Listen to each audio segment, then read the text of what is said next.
రైతు సోదరులకు నమస్కారం. మనము ఇక్కడ చూపిస్తున్నటువంటి వ్యాధి లక్షణం పల్లాకు తెగులు లేదా ఎల్లో మొజాయిక్ వైరస్ అని అనడం జరుగుతుంది.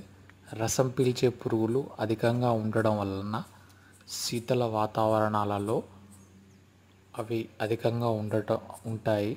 అట్లా ఉండడం వలన ఈ రకమైనటువంటి ఆకులను అవి రసం పీల్చి పసుపు కలర్లకు మార్చేస్తాయి.